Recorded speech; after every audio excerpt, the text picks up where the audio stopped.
The morning of Jany Harlow's wedding arrived the way all dreadful things do, quietly, and much too soon. Light crept through the tall windows of her bedroom in pale gold ribbons, falling across the ivory wedding dress that hung on the wardrobe door like a ghost waiting to be worn. Somewhere below, the Harlow estate was already alive with noise, the clatter of servants arranging flowers, the bark of her father's voice directing someone, the distant, cheerful notes of a fiddle being tuned for the afternoon celebration. The whole household buzzed with the particular joy that belongs to everyone at a wedding except, sometimes, the bride. Jany sat at her vanity and looked at her reflection without recognizing it. She was beautiful, she had always been told so, and she had never quite known what to do with the information. Dark hair pinned and curled with careful hands, brown eyes framed by long lashes, a face her father called his greatest asset, which told her everything she needed to know about how Harold Harlow saw his only daughter. The woman in the mirror wore pearl earrings and a practiced stillness, but her hands, resting in her lap, were pressed together hard enough to whiten the knuckles. Today, those hands would be placed into Victor Crane's. She closed her eyes. The memory came without invitation, the way terrible memories always do. 3 nights ago. She had come downstairs for a glass of water, barefoot on the cool floorboards, when she heard voices in her father's study, the door not quite latched. Her father's voice, low and strained. Then Victor's, smooth as polished silver and just as cold. The land transfers happened the week after the wedding, Harold. That was the agreement. Victor, I only ask that you. You ask nothing. A pause, a quiet so heavy it pressed through the crack of the door. You signed, your debts are mine now, and so is she. Don't make this unpleasant. She had stood frozen in the dark hallway, water forgotten, heart hammering. She had known Victor Crane was not a warm man. She had known the marriage was a business arrangement dressed in flowers and tradition.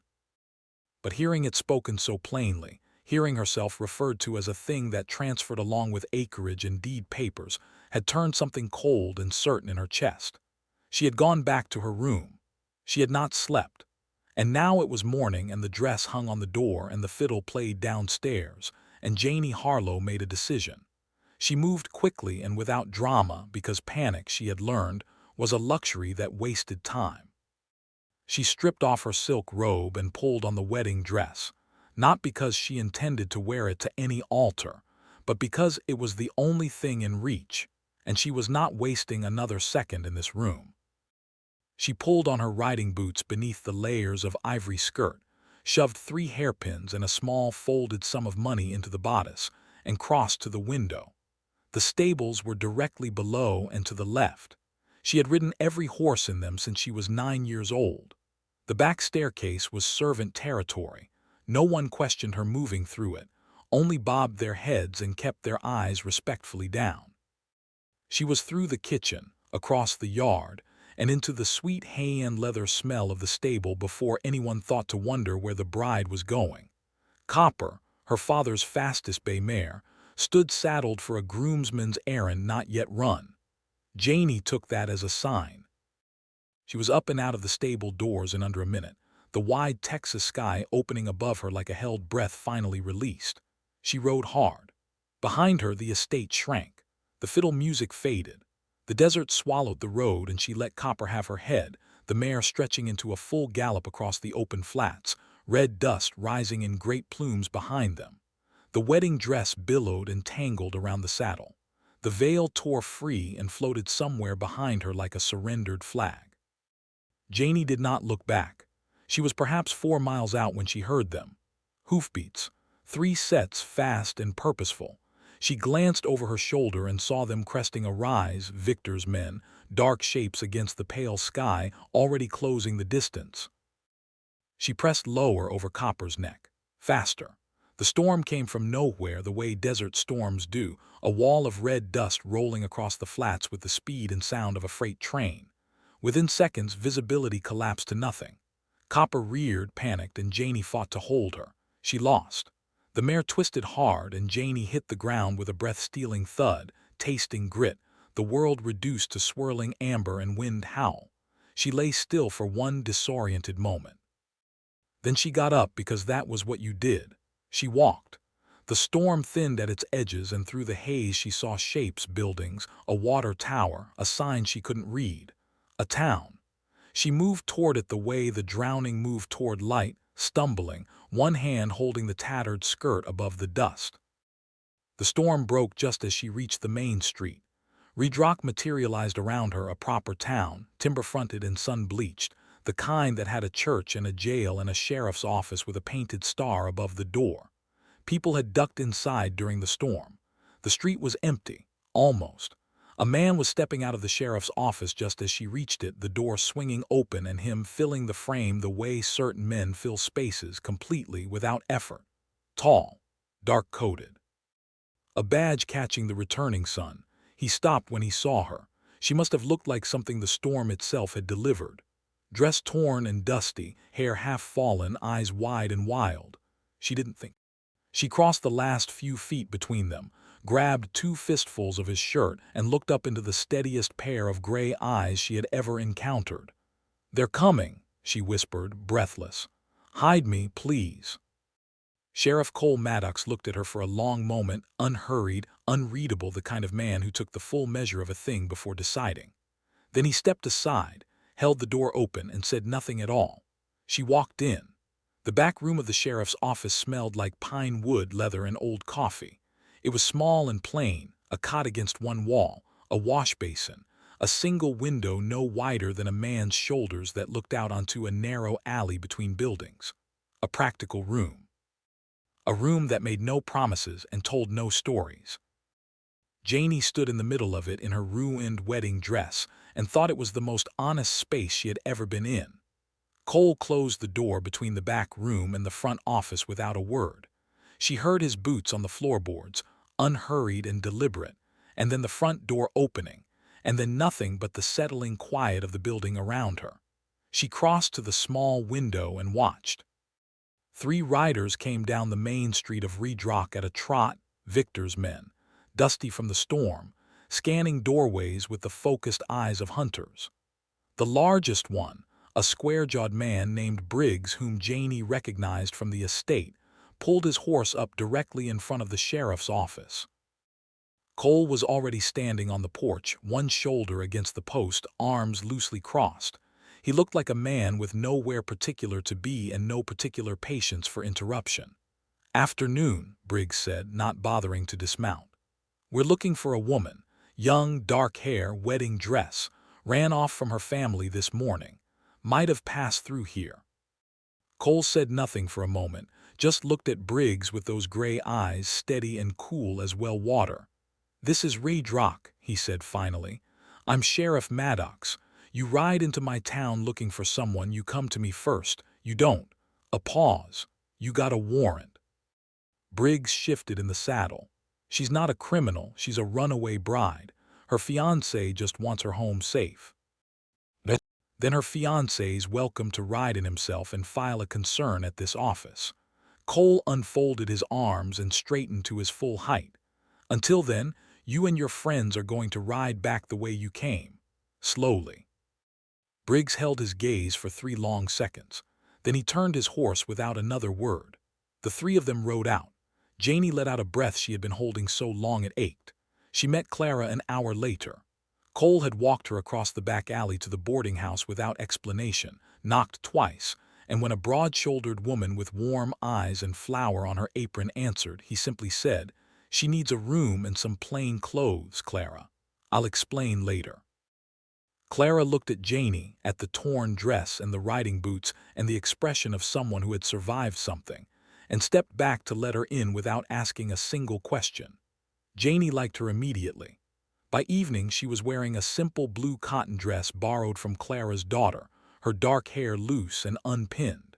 She looked in the small mirror above the wash basin and saw, perhaps for the first time, just herself. No powder, no pearls, no careful arrangement designed to make her presentable for other people's purposes. She thought she looked better this way. She helped Clara with supper, set tables, carried plates, refilled water glasses for the 5 other boarders with the efficient good nature of someone glad to have something useful to do with her hands. Clara watched her with a quiet smile, the kind that sees more than it says. At the far end of the evening, Cole appeared at the boarding house door. Clara waved him toward the small back porch without ceremony. Jany followed. They sat in 2 plain chairs with the last of the sun burning orange and violet over the flat rooftops of Redrock. Cole held his hat in his hands. Jany folded hers in her lap. Neither spoke for a while, and somehow it was not uncomfortable. It was the kind of silence that belongs to people who are both, in their own ways, more accustomed to thinking than talking. "You overheard something," Cole said. "It wasn't a question. 3 nights ago." She told him. All of it: the dark hallway, the unlatched door, Victor's voice, the land transfers, the word she used like a deed number. She did not dramatize it. She did not need to. Cole listened without interrupting. When she finished, he nodded once, turned his hat slowly in his hands. "I'll send a wire in the morning," he said. "Crane, see what comes back." She looked at him. "You believe me?" He met her eyes briefly. "Didn't say that yet." Then, after a pause so small she almost missed it, "But I'm not believing you." Coming from this man, she understood somehow, that was considerable. What came back on the wire was more than Cole had expected. Victor Crane. Land fraud complaints filed in Baylor County. 18 months prior, case stalled for lack of a willing witness. Similar complaint in Tate County 7 months ago, withdrawn under circumstances the territorial office noted as suspicious. A pattern as clear as boot tracks in fresh mud. Cole read the wire twice, folded it, and put it in his breast pocket. He said nothing to Jany yet, not because he doubted her, but because a man like Cole Maddox moved carefully, and he wanted the full picture before he spoke. He watched her that week, not with suspicion, with the quiet attention of someone recalibrating. He saw her split firewood behind the boarding house when the pile ran low, arms working without complaint. He saw her sit with old Mr. Hadley, the town's half-deaf clockmaker, for an entire afternoon, speaking slowly and clearly so he could follow the conversation, never once showing impatience. He saw her laugh genuinely, head tilted back, at something Deputy Sam said, and Sam, who was not accustomed to being found funny by beautiful women, went pink to the ears and stood 6 inches taller for the rest of the day. She was not what he had first catalogued her as. That happened sometimes. Victor Crane rode into Redrock on a Thursday. He came dressed like money, fine coat, clean horse, hat at a considered angle. He shook hands on the main street, complimented the town, bought drinks at the saloon, and told anyone who would listen a story about a young bride, sweet but nervous, who had gotten cold feet and wandered off in a frightened daze. He told it with a smile full of warmth and concern, and just enough self-deprecating humor to make people nod along sympathetically. Jany watched from the boarding house window, and her stomach turned to cold stone. Cole watched from the doorway of his office, expression giving nothing away, and sent Deputy Sam to stand casually near the saloon entrance. Victor found Jany the next morning near the dry goods store. He appeared at her elbow like smoke there, suddenly, before she had sensed him coming. He smiled at her. His eyes did not. "Jany." His voice was soft, social, for the benefit of anyone passing. "You look well." "I've been worried." "I'm fine," she said, keeping her voice level. "I'm not going back." The smile didn't waver. "We had an agreement. Your father and I." He leaned slightly closer. "You don't want to make this difficult, darling, for yourself, or for that sheriff you've been making eyes at." The threat landed cleanly, precisely where he intended it. Then a shadow fell across them both. Morning. Cole's voice was flat and even behind her. She did not know how much he had heard, but he placed himself between her and Victor with the ease of a man stepping into a space that simply required filling, and looked at Crane with the particular expression he reserved for things that needed to be told exactly where they stood. "Redrock's a law-abiding town," Cole said. "I'd hate for a respected visitor to have trouble understanding that." Victor straightened, smiled once more, smooth as ever. "Of course, Sheriff." He tipped his hat and walked away. That night on the porch again, Cole looked at Jany steadily and said, "I don't return people. You're not property."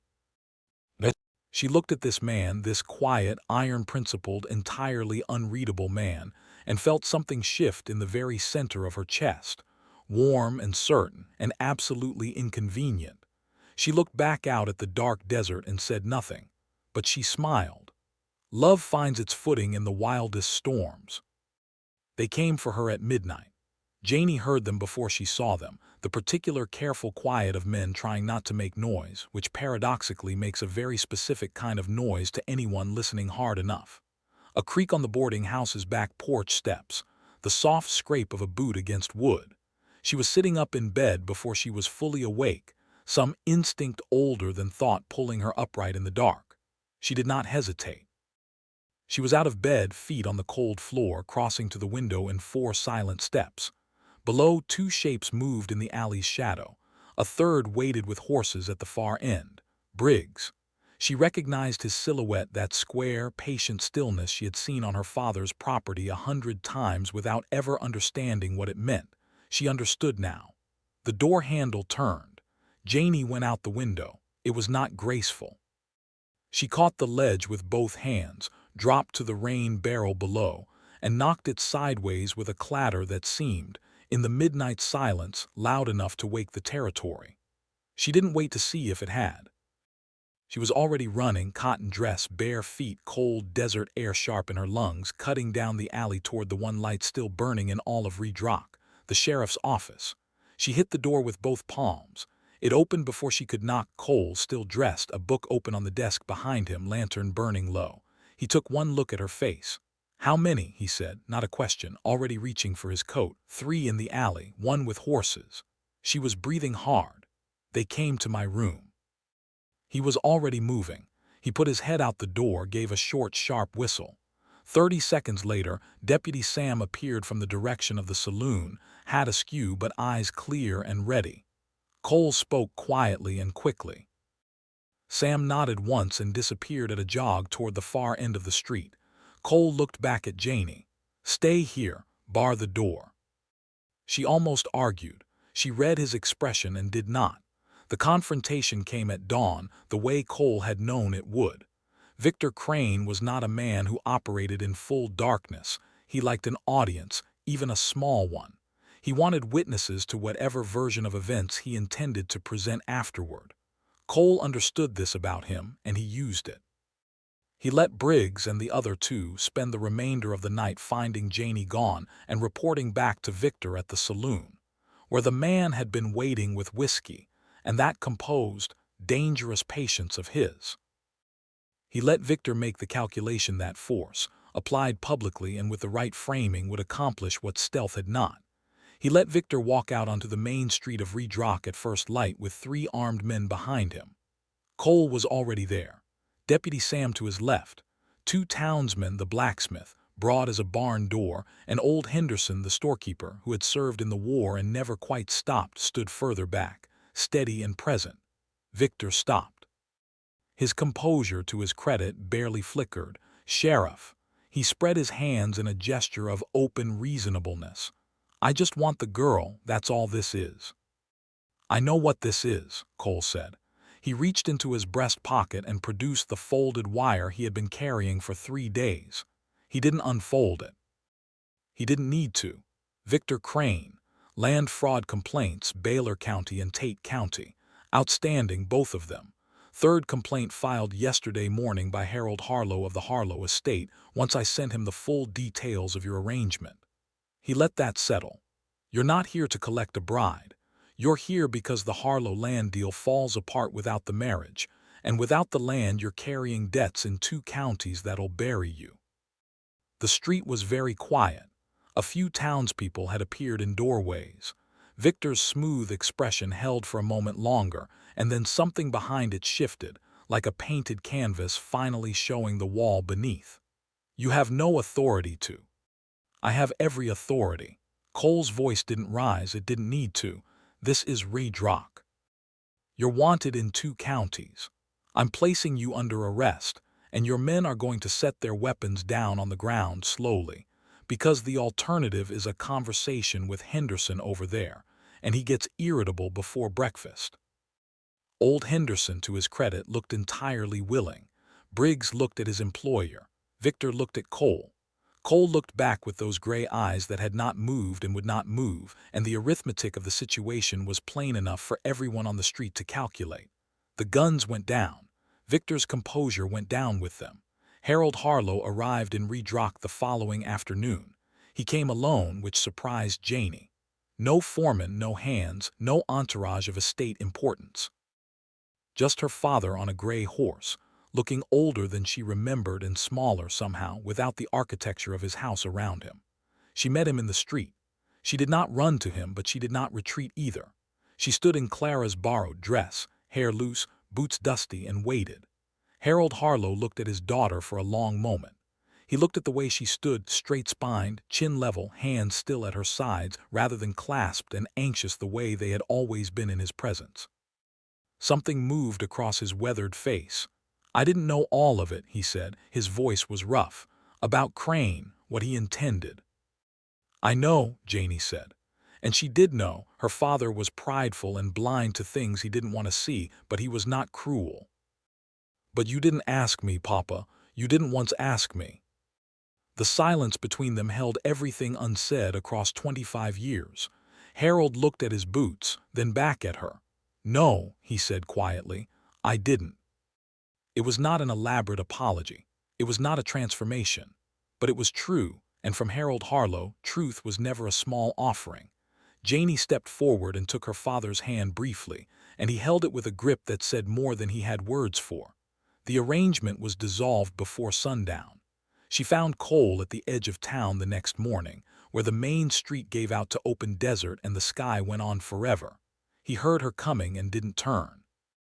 She stood beside him, and they both looked at the same wide landscape, red and gold and impossibly vast, the kind of view that makes a person feel both very small and strangely free. "I should probably thank you," she said.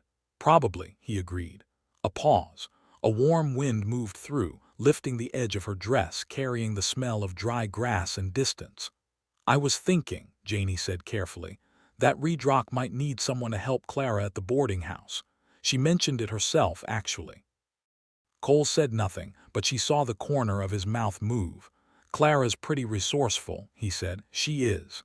Jany turned to look at him, but she said she'd feel better with the help. He turned then, finally, unhurriedly, the way he did everything, and looked at her with those gray eyes that had not frightened her since the first 5 seconds she'd known him. "You don't have to go back to that life," he said. The words were quiet. They were not nothing. Jany smiled, wide and warm and entirely her own. The first smile in this story that belonged to no one's plans, no one's arrangements, no one's careful designs, just hers. "I know," she said. "That's why I'm staying." The sun climbed over Redrock, painting everything gold. Cole settled his hat.